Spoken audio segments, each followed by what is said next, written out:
morning, everybody. My name is Mai Thị Mỹ Vị. I am currently a PhD student of the Department of History of National Changkung University. I am currently a researcher of Southern Institute of Social Sciences in Vietnam. Today I am happy to be here to present my research. And my topic today is traditional medicine as the constructed national symbol in the case of Indonesia and Vietnam in the 1950s. Should I move there? Yeah. Yeah, good. The content of my presentation today is about the case of traditional medicine in Vietnam and Indonesia, and I also had some conclusion about the similarity and differences between some strategies in the traditional medicine in Vietnam and Indonesia. About in some countries in Asia and also in the Southeast Asian country, the traditional medicine has been challenged and denigrated in the modern history. Under the colonial rules, when the Western medicine came to the country or introduced in the country, have resulted in the restriction and prohibition in the traditional medicine. But in the 1950s, when the newly independent nations like Vietnam and Indonesia faced severe health conditions due to the difficulty of the developing of their modern nation healthcare system, when they abolished the colonial medical system, had pushed them to promoting the traditional medicine and treatment in the countries. The objective of my presentation is about the discussion of the two country region strategy and effort in the developing the traditional medicine, and how the two countries to using the traditional medicine as the national symbol in the post-colonial period. And the third objective is how to I want to highlight the similarity and differences in the approach to developing the national building of Vietnam and Indonesia in the field of traditional medicine. The first time I want to introduce about the traditional medicine in Indonesia. Indonesia is a country has a diverse range of flora species. And this country is a home of approximately 30,000 individuals, and with the potential resources play a significant role in the development and diversity of traditional medicine. One of famous traditional medicine in Indonesia is jamu, a local Savanese medicine on Java Island, and one of well-known traditional Indonesian herbal remedy. And this kind of traditional medicine is used to prevent and deadly disease in the community. By the traditional medicine of Indonesia through time, I just focus on from the colonial era to now. Under the Dutch colonial, the Indonesian physicians believed that the Western medicine were superior and used to enhance the Indonesian health. And during the Japanese occupation, the medicine shortage are forced to the community in Indonesia to rely on the traditional herbal medicine. But in reality, for the typical Indonesian citizen, jamu and other traditional medicine has played a crucial role in their culture. After the independence, the doctor in Indonesia who participate in the nationalist movement favor in the modern medicine and modern technology and scientification. But however, when the cost of Western medicine significantly grew due to the Asian crisis, so difficult for the Indonesia and the community in the rural area to get the Western medicine. That's why the use of traditional medicine herbal treatment to treat the common disease were still popular among the population. But despite the national healthcare system of the government still focus on the Western medicine, has not yet incorporated the traditional healthcare. But by contrast, the Indonesian analysts to recommend the government to support to research and develop based on the recognition of the importance of chamu in the national healthcare system. There are some numerous studies of facilitate the transformation of chamu from the non-standardized herbal remedy to standardized pharmaceutical products. And many projects happen since 2010 to promote the traditional medicine practice. For example, the name of the research of medicinal plant of chamu took in 2012, 2015 and 2017 to investigate the traditional medical practice in the central area of Indonesia. This project to aim to collect the medicinal recipe from diverse tribes and ethnic communities by investigating the ethnic group in the 2000. And this project to marking a significant development since its independence. One famous policy how to put the traditional medicine in the name of scientific chamu. When the Indonesian nationalism through the hybrid scientific chamu emerged, and the definition of chamu involved and work closely to correlated with the social historical change. At the national level, a new regulation in the 1963 on traditional medicine in Indonesia had to be called chamu, and this Java changed through in effect during the Sukarno virus. A diverse traditional medicine from the different islands were given to distinct names to identify their respective traditional medicine as chamu. But at international level, the scientific chamu policy promoting the scientification of chamu to establish leading the Indonesian brand and has resulted in the significant tension between Indonesia and Malaysia because two countries also claim chamu as their own. On May 27, 2008, the establishment of chamu brand Indonesia to inaugurated by the President Susilo Bambang Yudhoyono, and the chamu brand is a distinctive identifier. Even the herbal medicine has again to recognize in Indonesia, Malaysia, China, and India. And the Indonesian government has formally petitioned the UNESCO to recognize the chamu as the intangible cultural heritage, using the name chamu instead of the herbal medicine.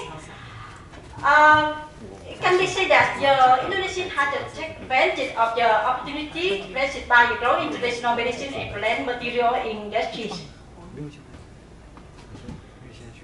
In the case of Vietnam, when the Vietnamese people to call the Vietnamese traditional medicine, it means the two types of traditional medicine. The first is a Thuốc Bắc, it's the name of influenced by the traditional Chinese medicine, and the Thuốc Nam is the name of traditional Vietnamese medicine. Two types of traditional medicine have the same formulas, therapeutic procedure, and using the same kind of medicinal ingredient, but the Thuốc Nam or traditional Vietnam medicine throughout the oral tradition and family treatment experience, and also led in the manual. But in the 1977, the Vietnamese government only for the traditional medicine, all kind of traditional, including the traditional Chinese medicine, traditional Vietnam medicine, or the ethnic traditional medicine, is called the name the same called y học truyền thống, it means traditional medicine.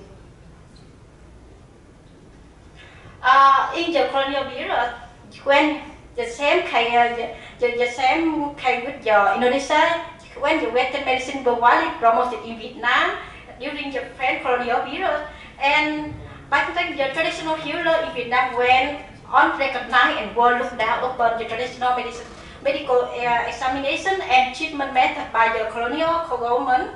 At that time, the traditional doctor faced severe obstacles to practice freely throughout the country, but by contrast, traditional medicine was the essential new ally to the nationalist movements. The Vietnamese revolutionaries saw the traditional as the political valuable friend of knowledge that could be prized as free from the colonial influence and the bond of criticize the colonial policy. And especially in the 1950s, traditional became the significantly symbolic. Traditional medicine got advantage from the technical symbolic capital acquired when the colonial isolation. For example, in the 1950s, the President Ho Chi Minh called in to establish a network of the organization of the modernized, standardized, or rebuilt traditional medicine. And the herbal traditional medicine was central of the Vietnamese government effort to modernize, standardize, and disseminate the traditional Vietnamese remedies. And from 1950 onward, the objective of civilizing the citizen, which how to help the citizen how to understand the importance of the traditional medicine, how to regard it as the passionate program to educate the Vietnamese on using herbal medicine and support the cultivation of the medicinal plant in rural areas. And the consumer of traditional medicine in Vietnam have become the target of the effective health program and to enhance the benefit of using traditional as stated by WHO through education and training the user. I would like to go to the conclusion of my presentation. Throughout the strategy and the situation of the traditional medicine in Vietnam and Indonesia, we can see some similarity between two countries. The first is two countries understand the significance of traditional medicine in the establishing the national healthcare system in the independent areas. The two countries have a strategy, many projects, many policies to try to bring the traditional back to the forefront to tackle the medicinal supply shortage. But yet there are some many differences between Vietnam and Indonesia. In the case of Vietnam, it's the kind we can call the significant shift. This transformer indicated the change in the possibility to recognize the value and potential of traditional medicine practice. And the government also prides the traditional medicine practitioner as the social fighting in the Vietnam highland and forest is a powerful symbolic gesture. This recognition evaluated to their role and promoted collaboration among the medical stakeholders, including doctors, traditional healers, and scientists. In the case of Indonesia, the traditional medicine, especially Jamu, become from the national cultural heritage of Indonesia to global recognition. When the nationalist sentiment has led to the increased emphasis on preserving and promoting the indigenous practice, so that traditional medicine as the part of national identity.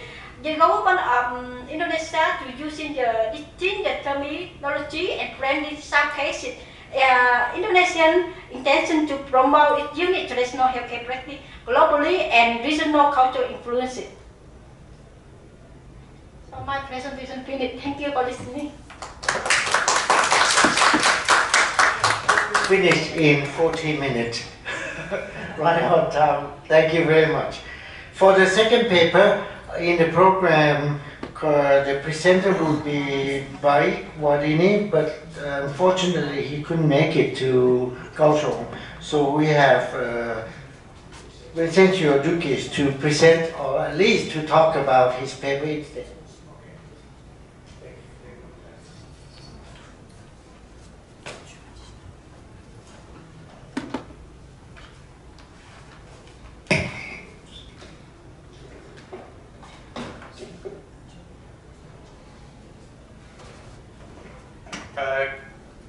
Thank you, Professor.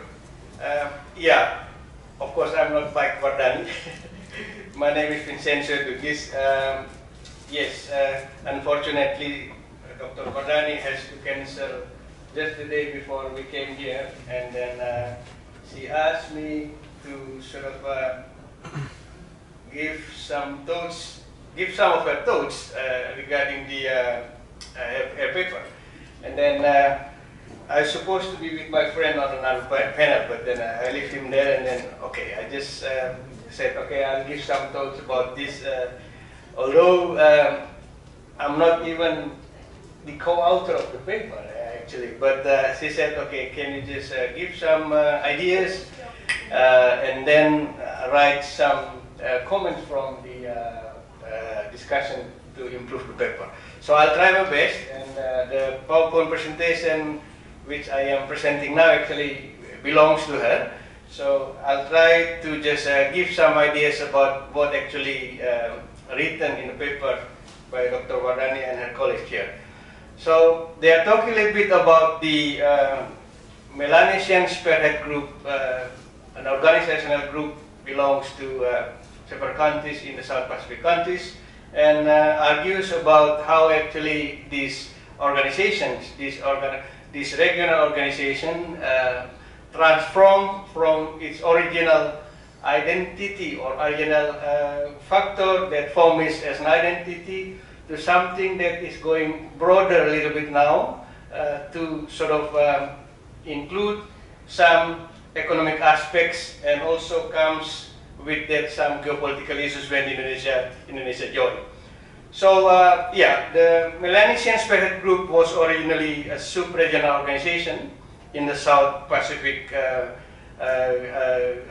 region, and it originally, or members consist of 4 Melanesian groups, countries: Fiji, Papua New Guinea, Solomon Island, Vanuatu, as well as the Socialist National Liberation Front from New Caledonia.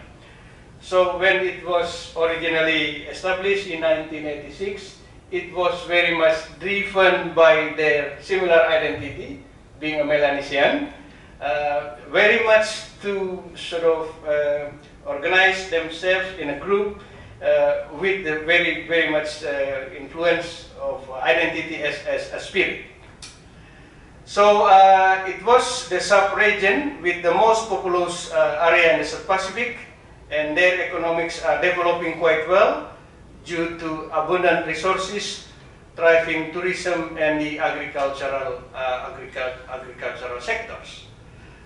Their presence, or the presence of the Melanesian Spearhead Group, reflects a strong will to be independent of its member countries, thus resulting in the MSG becoming the main pan-Melanesian movement. So if you look at the history, actually it was very much influenced by their willing to detach themselves from their former colonial influencers, and of course comes with them some issues that later on very much engaged with Indonesia in relation to the Papua issue. No one actually thought, for example, in 1980s, after their establishment in 1986, they are going to be something new in the future, because their spirit was very much for their independence, based on their identity as a Melanesian identity. But as time goes by, in the 1990s, and it actually started in the 1993, they started talking about things that goes beyond identity issues, and comes with that, of course, economic issues and free trade and so on. So it was in 1993, I think, they started to talk about the free trade area agreement between them, and it was initiated by PNG, and of course then they started to broaden all the issues. Of course, by the time, of course, we know all that the issues of free trade area within the within the Pacific region becomes very popular, and they take, I think, this opportunity to also talking about these issues. So at about the same time, actually, there was another issue related to the Indonesia, of course, the issue of the, let's say, separatist movement in Papua, which very much getting supported from, with, again, the spirit of Melanesian support from some of these countries from the South Pacific region, especially Vanuatu. And I think Indonesia seen the opportunity to sort of engage with 2 reasons, actually. One, because of the eastern part of province Indonesia also ethnically belongs to the sort of Melanesian groups, And then I think it was the reason in 2015, Indonesia decided to become a member of the Melanesian Spearhead Group, and it was accepted as an associate member of the Melanesian Spearhead Group.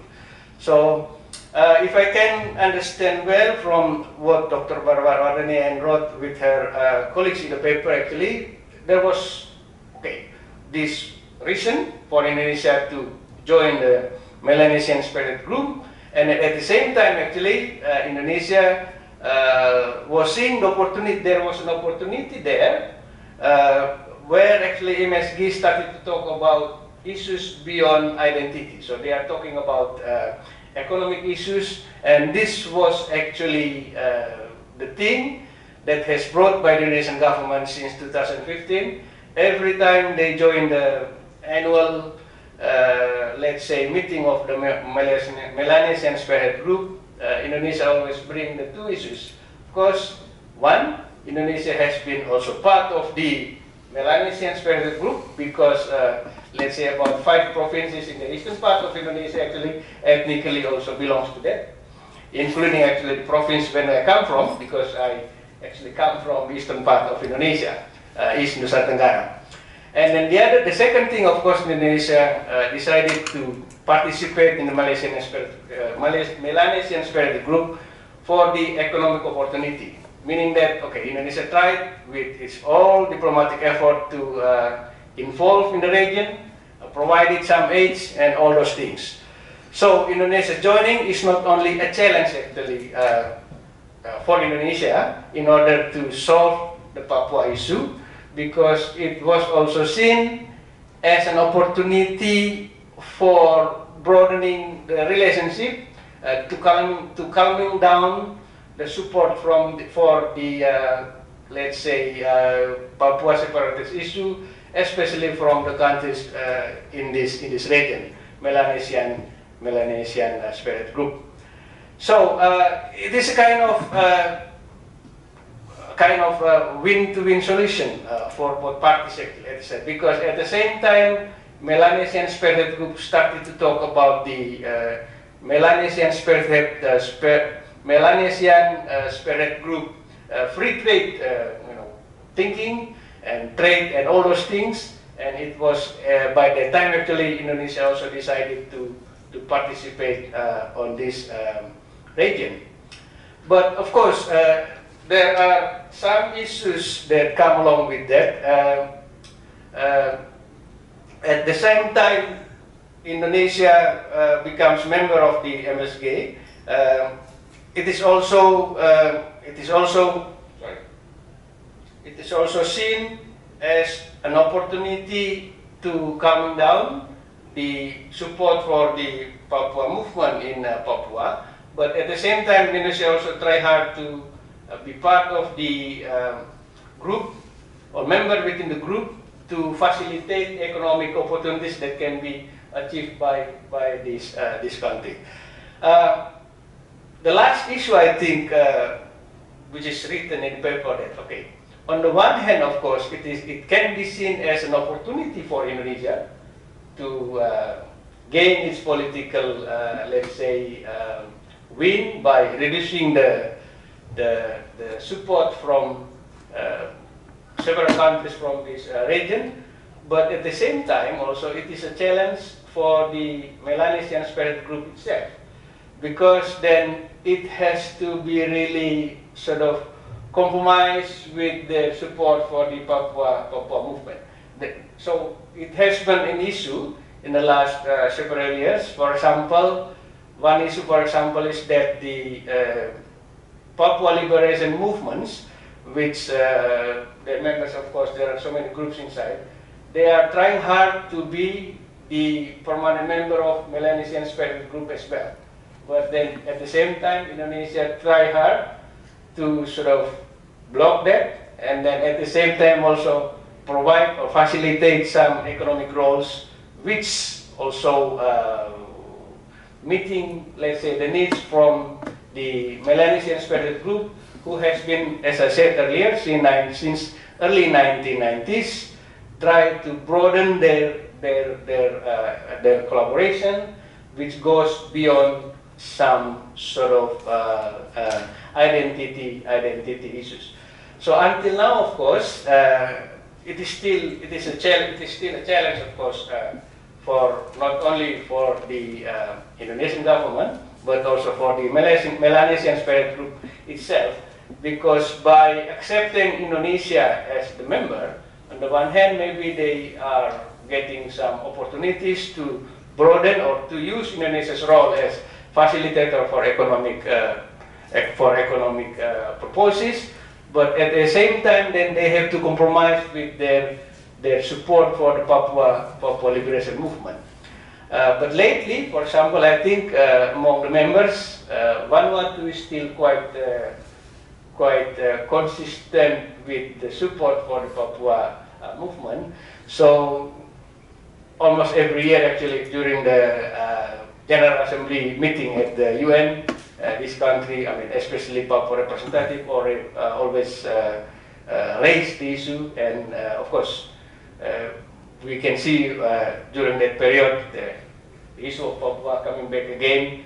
But then at the same time, Indonesia still try hard to use its membership within the Melanesian Spirit Group to sort of balance, on the one hand, gain some political win, but at the same time actually deliver something to these countries, including, of course, some let's say, aids to these countries, including, if I'm not mistaken, some scholarship also given for the students from these countries, PNG. Once, for example, studied in my department for the long-term investment for the Indonesian government.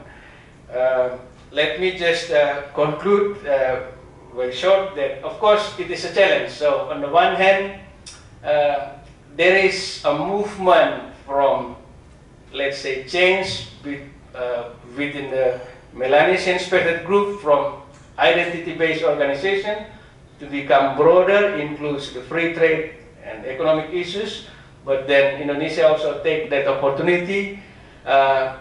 There are some challenges, of course, as I said, especially to compromise all this political interest and economic interest.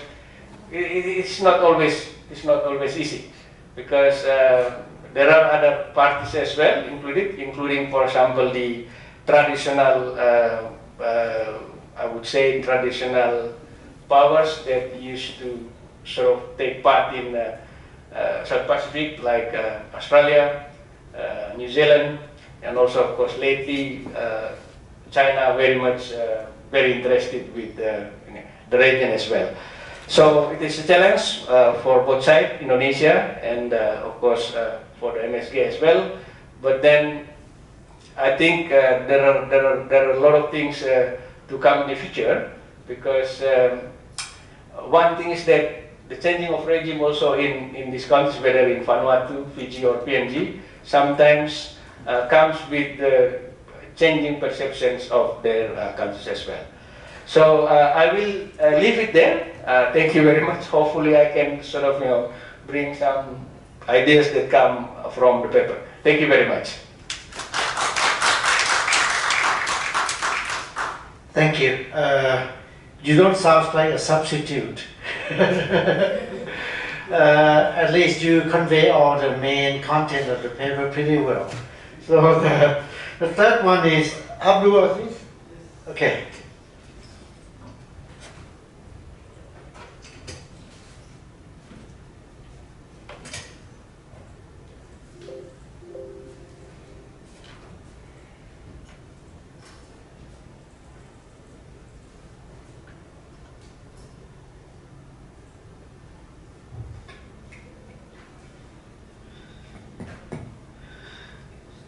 Professor Tong Chai Winnie Chakul, Professor Frank Dont, fellow presenters, and ladies and gentlemen, thank you for giving me an opportunity to make a presentation.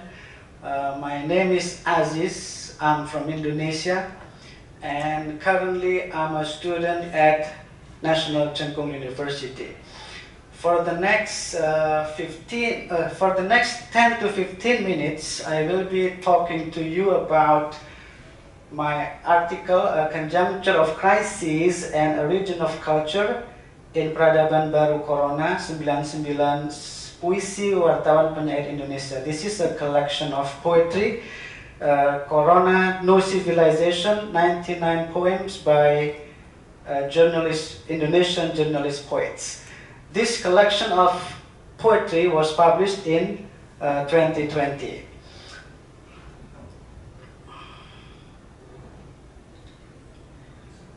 Let me start with introduction to the collection of poetry under investigation. That is the cover of the book, and you can download it from the internet for free. And you may wonder why there is number 4 there. Yeah, because this is part of my dissertation project. So in literary studies, at least there are 5 genres: poetry, drama, short story, novel, and essays. I will talk about them in my dissertation, and this text is one of the books that I will talk about in my dissertation. My plan is next month I will start working on my dissertation proposal, so please wish me luck. Okay, in this book there are 99 poems. Can you imagine if I talk about this in one article? That will be time consuming, and I will spend many pages. That's why if you allow me to read one of the poems in that book, I call this representative poetry because this poem motivates me to write this article. You can find this poem on page 20. Let me read it. The economy continues to deteriorate. Thousands of laborers no longer work. To deteriorate means to become worse and worse. School children pass without feeling the difficulty of the exam. Everything has changed. Work from home, study online.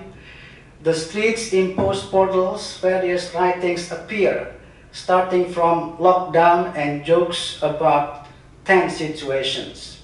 So, in my perspective, COVID-19 is a crisis, a conjuncture of crisis. What it means, a conjuncture of crisis means several crises happen at the same time during COVID-19. You can see from the poem, the economy, the economic factor, and then culture, education, work from home, study online. So social relations change too. So these crises happen at the same time. That is what I mean by a conjuncture of crisis. But look at the last line. This is interesting. Jokes about tense situations. So this is Indonesia. Even though the situations are tense, but still people can make jokes. Okay, this is Indonesia. And then in this article, I will not use textual analysis because, as I told you before, there are too many 99 poems. Maybe I will use textual method in my dissertation, but not in this article. About theoretical construction, at least there are 2 definitions of crisis. One, crisis as a rupture. It means an exceptional moment or phase interrupting or impairing the previous stable situation. And then, crisis as a continuity. It means to see crisis in a complicated way. It means we should consider ideological, political, economic, social, and cultural aspects happen at the same time. So in this article, I would like to use the second definition actually. And then I use the theory of region of culture. So region is not only in terms of geographical definition. A region can also mean a metaphysical place that is subject to specific features and influences. Again, a region can also be defined metaphysically. And then it is used to maintain, reinforce, and remake a culture there. Okay.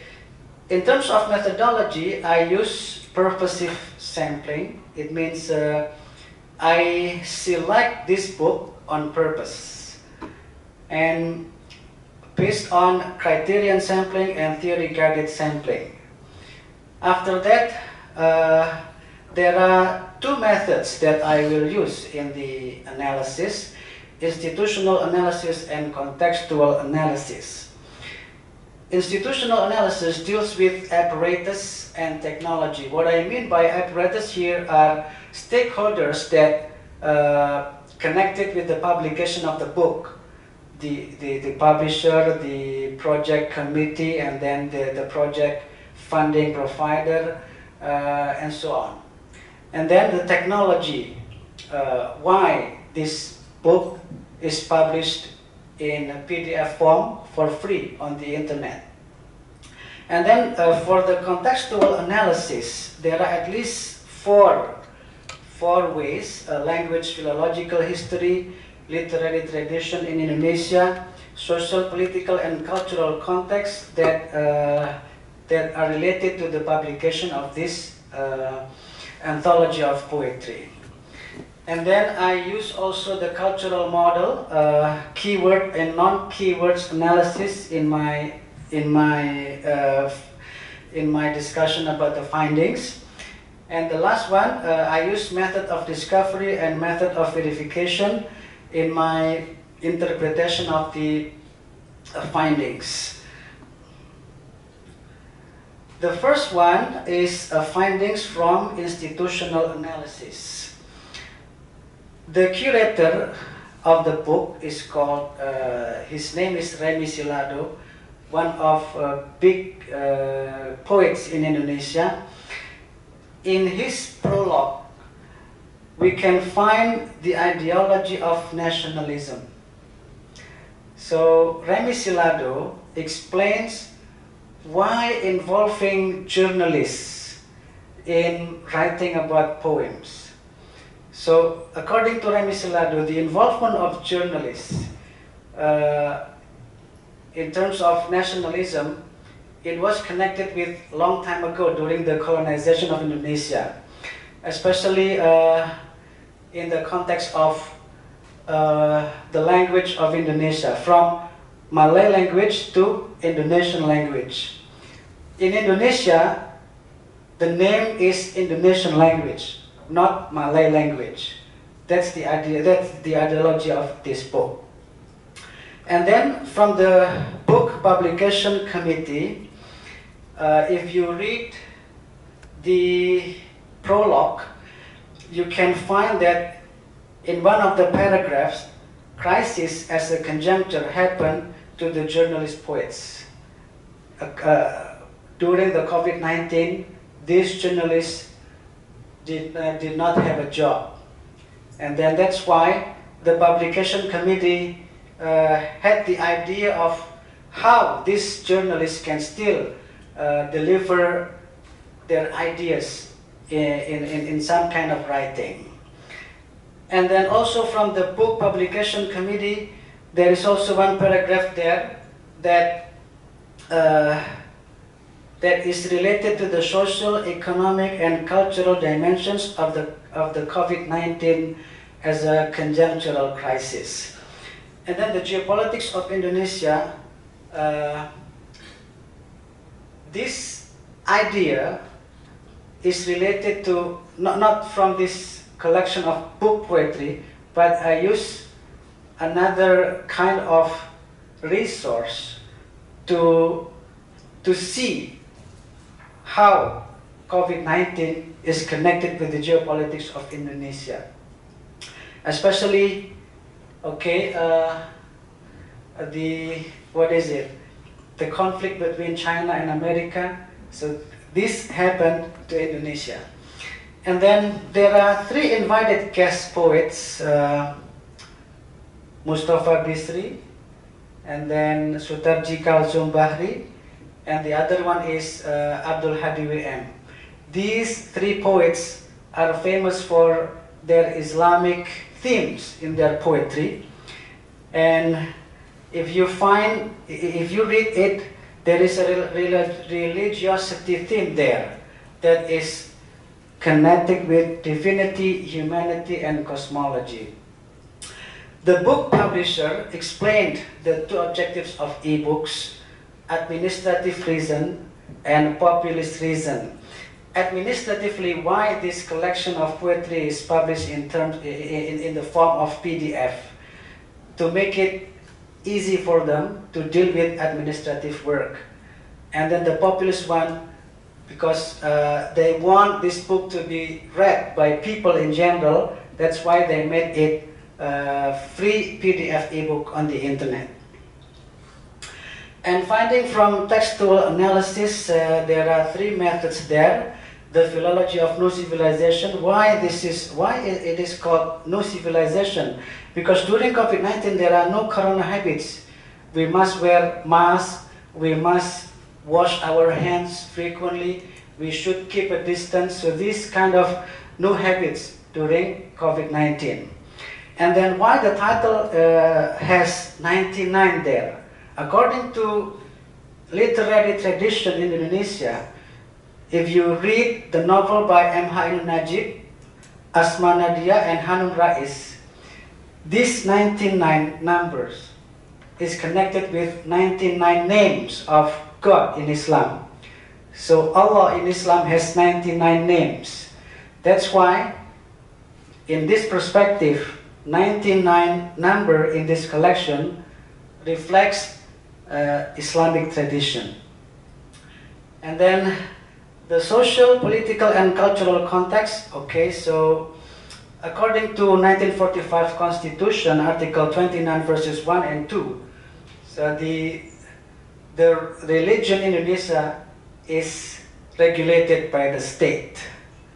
So religion as a right, and people have a right to apply their religious faith in Indonesia. Last but not least, I will conclude that institutional analysis is significant in revealing several dimensions of COVID-19 conjunctural crisis. And then contextual analysis is also significant in revealing Indonesia as a region of culture. And then crisis discussion and manifestation of resilience and sustainability. So from the definition of crisis, we see that the definition not only talks about crisis, but also the solution to crisis. So that's why don't worry about crisis. So there are always solutions to any given crisis. Well, I'm afraid that's all that I can share with you. Thank you so much for listening to my presentation.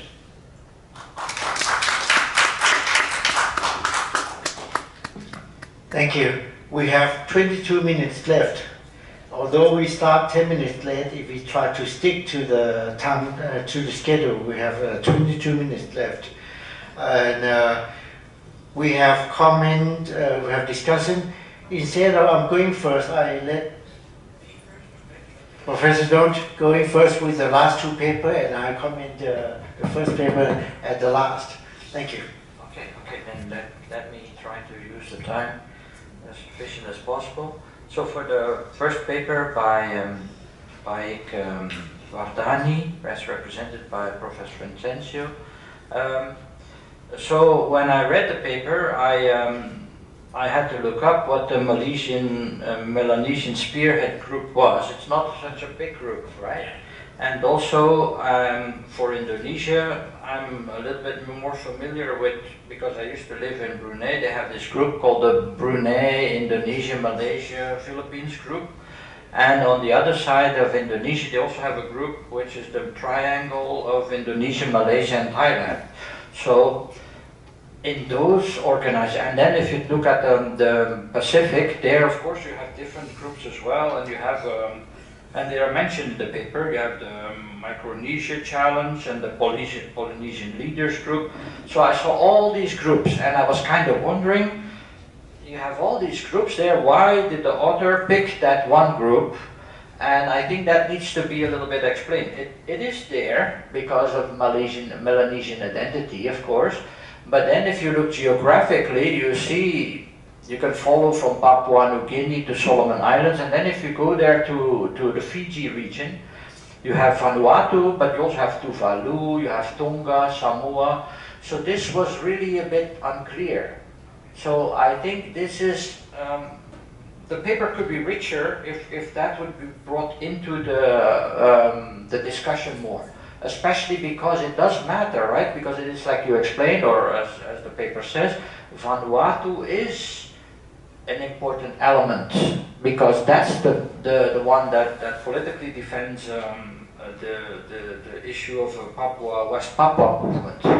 So, and that was one element that I had. The second one is of course also a little bit the time dimension. I'm a historian, but basically these groups started in the 80s or 90s, and it seemed a bit to me like with ASEAN. They started in the 60s and then they have some kind of, let's talk about it again in the 80s and then again in the 2014s. And for international relations, I think this is important to emphasize and to explain those three different time periods, because you can see that there's like a trend to make regional groups, then that sort of dies out a bit, then it's picked back up, and then now in the 2015s and 2020s, this becomes an issue again. So that is also, that the paper could be much richer because it's sort of touched upon, but it doesn't really say much, right? It's really, it's a bit unclear. And then the other important element I thought was also interesting is the Indonesian role. Because the author is of course an Indonesian scholar, so you would expect her in this case to emphasize that more, right? You touched upon it in your explanation a little bit about, and you actually went quite far, I think, in the sense of saying that it's politics to a large extent, but to what extent is it also an Indonesian strategy, like you mentioned, for you have ASEAN, Indonesia plays a very important role, but you do have that Pacific Islands. I don't want to take too much time, you have to stop me, Mr. Mother. So it's important also to sort of see that, because you could say Indonesia does play a role.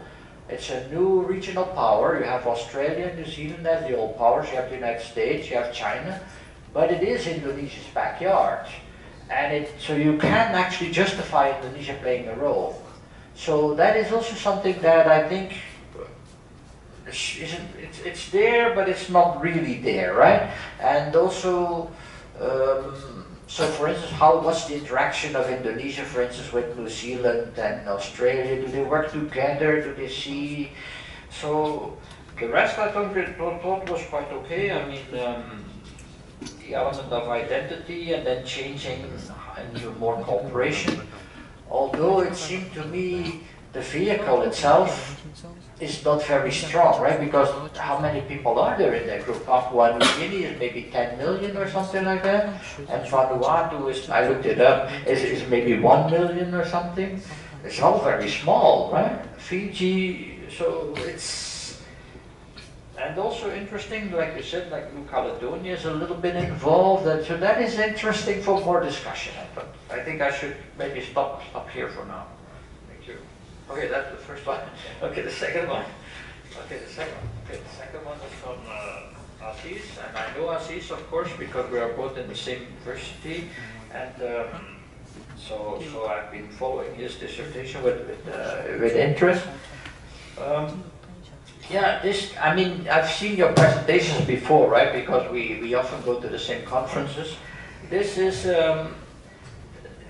this paper is a bit of a, in my opinion, is a bit of a challenge, because you try to focus on that middle group, those stakeholders, in your analysis. You brought several points out, and to be honest, I thought it's a little bit too, for me personally, a little bit too much, because you touch upon all these different elements, and they're all there, you know, they're all there, but each of them could become one paper, for instance, right? And that kind of makes me sort of sink in quicksand almost, because there's so many good points there, but makes it a little bit confusing. Like, for instance, it's true that China and Indonesia, they have this vaccine nationalism, and you have this cooperate on which vaccine to take, and that would then be more like the context, of course, right? Then you have the history element of, for instance, nationalism, which is perhaps also a little bit there, although you make a big jump to journalism. I be a little bit be careful there. But the body of your text is about the choice and who gets involved and who are those institutional stakeholders, right? I thought that is an element that I was interested in here, and of course you bring it up. You also showed that there are three different invited poets, and I was interested, why did they invite these three poets? Because, of course, in your paper you mentioned spiritualism and, of course, religion, which is, of course, very important, and also, of course, in the case of crisis, where there is no medication, people go back to religion as a sort of relief effort. So I thought that was interesting, and maybe you could talk a little bit more about that. So, because it doesn't really say why they chose these three people, right? Or maybe you know it, but it doesn't really say. Because these other people is 99, so that means 96 others that were randomly chosen. Are these three part of the 99? Okay, well then there are 102. But that sort of changes your 99 names of Islam. It is complex. See that? We've got to be really a little bit careful with this. But that was already very interesting. And then, of course, the element of the journalist is also interesting. In your paper, you do mention that somebody already did some critical analysis of what the meaning is, right? You mentioned somebody, right? So you didn't focus on that too much, because I think you meant Fajar here. Fajar already pointed some points out, right? So yeah, I was a little bit interested also in that element of the author, the publishers, because they published some books before that as well, right? And they didn't really talk about crisis. So is crisis some element that you brought in, or did they bring it in as crisis? That's also interesting, because you could also see it as more like a historical event. Like a historical event, because the first one that they brought in is some prince that comes to, in the book, one of the books they published is some kind of, where is it here? Saya kedatangan Sri Maharaja Siam di Betawi, right? So some kind of prince that comes, Siamese Maharaja that comes to Betawi in 1870. It's one of the books, right? So how do you bring that into connection, actually? Because that is not a crisis, right? That seems to be like just a historical event of significance. So in that sense, you could also, which may be my question, can we also see the book or this book as a sort of a timestamp or a sort of a meaning that later generations or maybe people today gives to deal with this crisis or event? So that's also an interesting maybe point to kind of think about. Other than that, I thought it. Yeah, I was also wondering about why do they pick journalists, for instance, right? Because you brought that point, journalist in history. There, I would be really a little bit careful. I don't want to go into too much detail, but the journalist element, did they specifically select journalists, or did they just happen to know a lot of journalists? And also, do you personally, as a literary critic, do you think that journalists are automatically good poets? Right, because it seems like a different skill, right? So what gives them the legitimacy to publish the most important poetry? I think I should stop there. Thank you very much. Thanks. I give you time to respond if you need it later. I will take about 5 minutes to comment on the Mehdi V on V's paper. Okay. As a PhD student doing comparative history of traditional medicine, I think this is pretty good basis. A few more comments first, a bit technical. Page 10 and 11 in the paper is quite repetitive. I mean repetitive to previous pages. Some passages are almost the same, word by word. So avoid that. But another thing which is a bit technical too. The last slide in your presentation highlight. You said the objective is to highlight similarities and highlight differences. In the paper, you did not highlight. So the last slide is very helpful. I'm going to comment. In the paper, you just Indonesia, Vietnam, done. No comparison, no analysis. At least in the slides, in the presentation, those are better. So add that to the paper and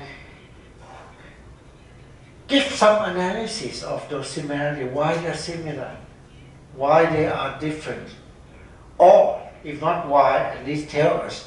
The similarity tells us about similarity or difference in Indonesia or South or Vietnam or the whole Southeast Asia or something. I mean, the similar things and the different things signal what, such as the state involvement, such as the public resistance to Western medicine, something, not just in the paper just show up the story of Indonesia, show the story of Vietnam, and then stop. In the presentation, better, you highlight the similarity, you highlight the differences.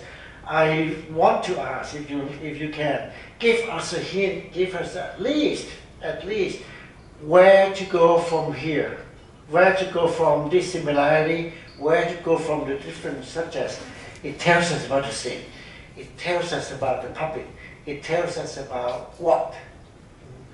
Okay, then a few more points.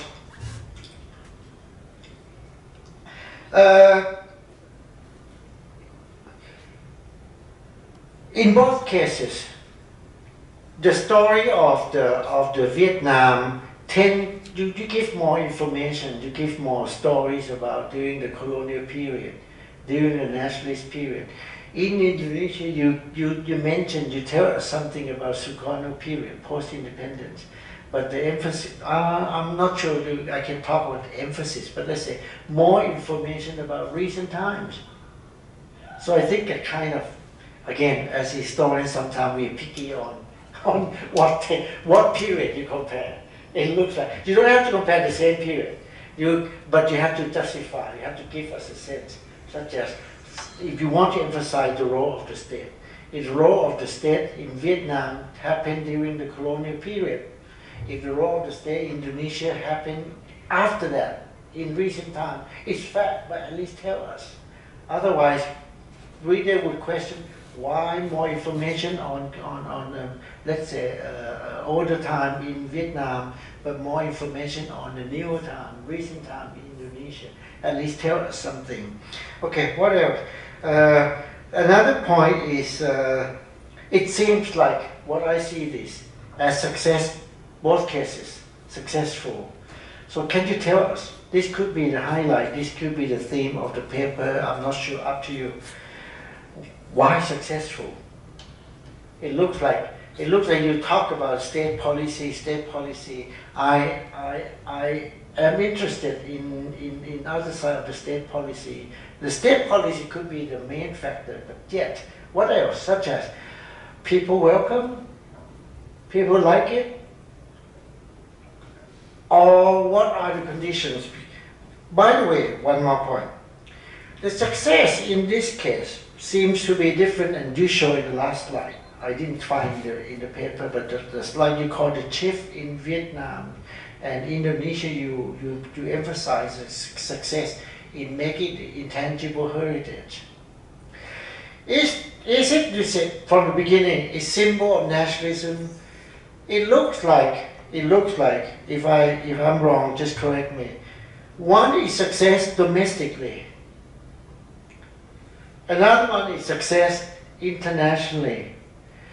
In Indonesian case, you even mentioned that Jammu caused some kind of conflict, some kind of differences among different regions. In Vietnam, it looked like a real success. Yet, Indonesia, the conflict happened because Indonesia tried to commercialize or try to make Jammu a kind of international product.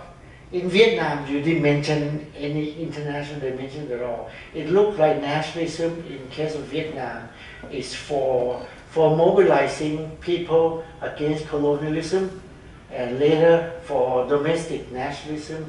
For Indonesia, I get some sense of domestic, but the emphasis seems to be in recent years when they try to brand the Jammu internationally to UNESCO, and it caused conflict. In that case, does it mean that domestic nationalism in Indonesia has failed? Jammu become a problem. Okay, that's my comment. Okay, I think there's one question over there. I give priority to question from the floor, and after that, you may respond. Please. Thank you.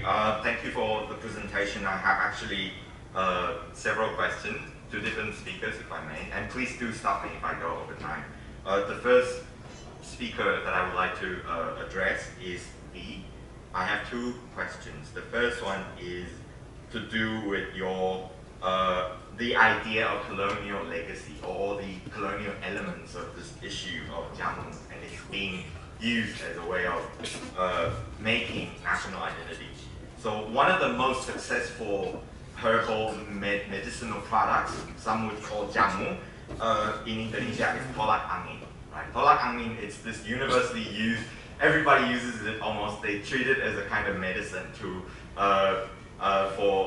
for common cold, for example. They use it to help reduce the symptoms.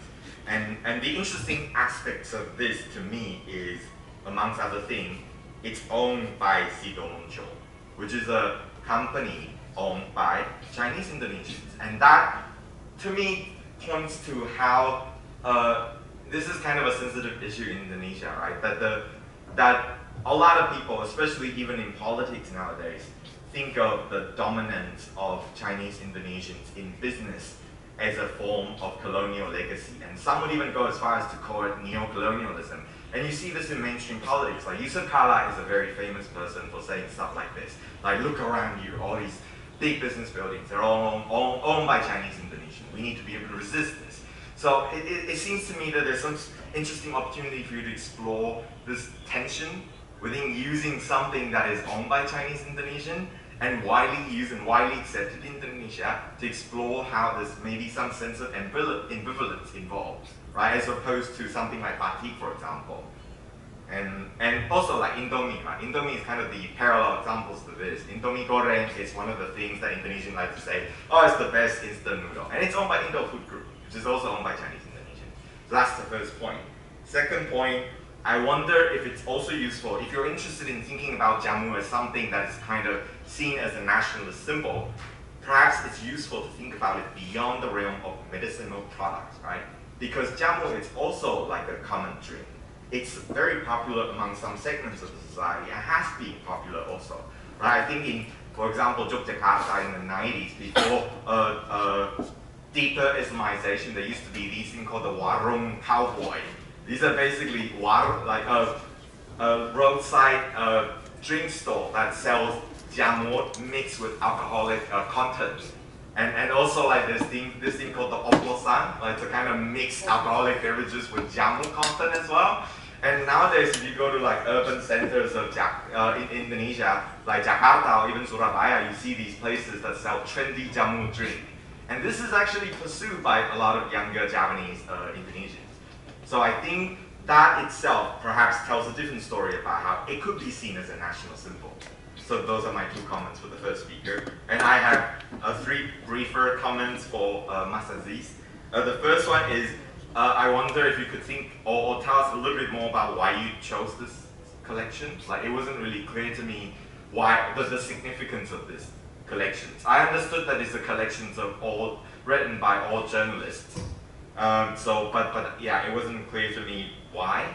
And the second issue is, I wonder if you could also tell us a little bit more about the state-society relations and how you think about your research project. Because in your abstract, you talked about how, like, it seems to me that you're trying to use your paper to speak to the fact that Indonesia is not a secular country, right? But it's unclear, perhaps due to the fact that you didn't quite explain why you chose these collections and its significance. It wasn't clear to me why the Indonesian state is involved in the equation.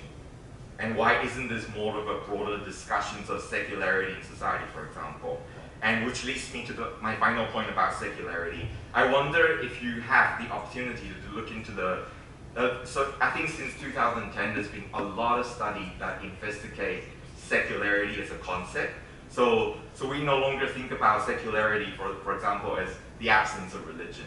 We think about it as a very particular sensibilities about how religion should exist in society. So the way you spoke about, for example, the no separations of spirituality and physicality in these conceptions of religion in your analysis, that to a lot of scholars would say this is actually a very secular ideas of understanding religion.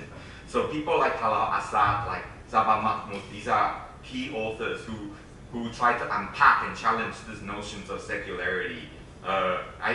There's a lot to go on, and maybe we can have a discussions about that if you're interested in afterwards. But I think that would be an interesting way to give emphasis to this paper, since that's seems to be the kind of the finding that you wanted to share.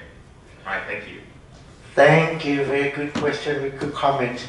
We run out of time, but I will run extra time. I give the response, special response to his question. I think it's more important response to the audience question, and I give us this opportunity. After that, if you have anything to say to don't. So thank you very much for your comment and your question.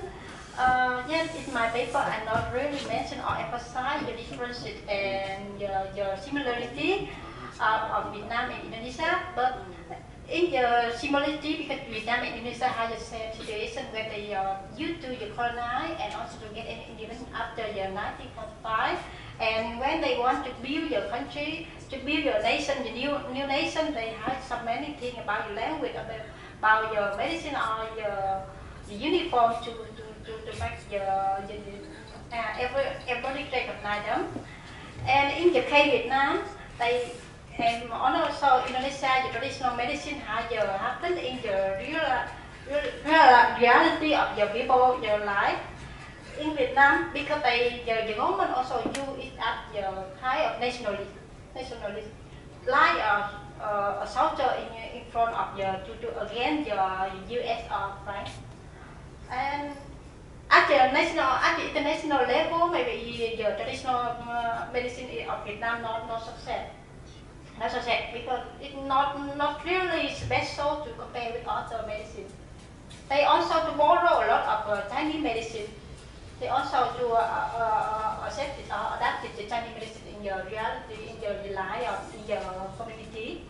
So, but one of successful of the Vietnam when they use the traditional medicine because they have to promote the people to blend your traditional medicine at home or at the garden and the garden. And when the COVID-19, a lot of people to use the herbal medicine when you no medicine. Successfully no certain medicine at that time, and now every hospital in Vietnam has 30% of the traditional medicine at the hospital. But in the case of Indonesia, because they are complete with the Malaysia, they want to UNESCO to recognize the Jamu as the same as the intangible cultural heritage. That's why they put some companies, some communities, some events to put the Jamu at the next to how to UNESCO recognize them. That's one. And I want to respond in your comment and your question. Yes, in Indonesia, so many variety and a lot diverse traditional medicine, but the government to choose Jamu to recognize in global. That's why I choose the Jamu and one of medicine to make up the national building of Indonesia. Okay, maybe continue discussion further, because the question important about how you would think about the Chinese power or influence in making this nationalism. Okay, how about Ms. Aziz? Okay, I would like first to comment on Professor Frandon's opinion on my article. Okay, thank you for considering this paper as a challenge, especially in terms of different aspects of political and socio-economic and so on. What motivated me is one of the themes of this conference. The theme is called, the first one, the political economy of regionalization, security, economy, and socio-cultural aspects. So that's why I try to address to that kind of theme. But again, thank you for your idea. If it will be better if this aspect is made into different articles. Maybe I will do that in my dissertation. Okay, and then 3 invited guest poets. Why these 3 poets are invited by the publisher of this book? Because as I mentioned in my presentation, these 3 guest poets, they have forward to this collection of poetry. So their forwards do not belong to the 99 texts. And probably, it seems to me that because these 3 poets are Muslims, and they are famous for their Islamic themes in their poems. So that's why they are invited here. And then why journalists is involved in this publication of poetry? Because there is a close connection between journalism and literature. In journalism, journalists write about facts. What about the feelings of people? So these journalists cannot write about the feelings, but these feelings are recorded in literature. And then one of the motivation is this book wants to see COVID-19 pandemic crisis in an aesthetic way. And journalists have good writing skills, of course. And because this is a quick project, they believe that journalists can write poems quickly. So that's why these 99 journalists are invited to be engaged in this book publication. And then the question from the floor. Okay, this is a very critical question. Thank you. Why selecting this collection? So this is the use of institutional analysis. This book was published by the Ministry of Education and Culture. So in this case, the state is involved in this publication of a collection of poetry. Okay, so there is also another collection of essays that I will discuss in my dissertation. This collection of essays was published by the Ministry of Tourism in Indonesia.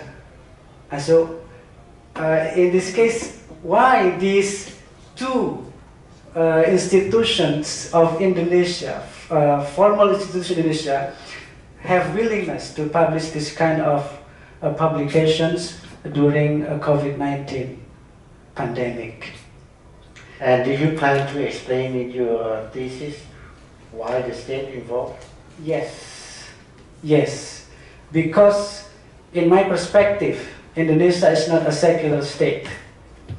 The practice of religion, the rights of embracing religions are regulated in Indonesia in the 1945 Constitution.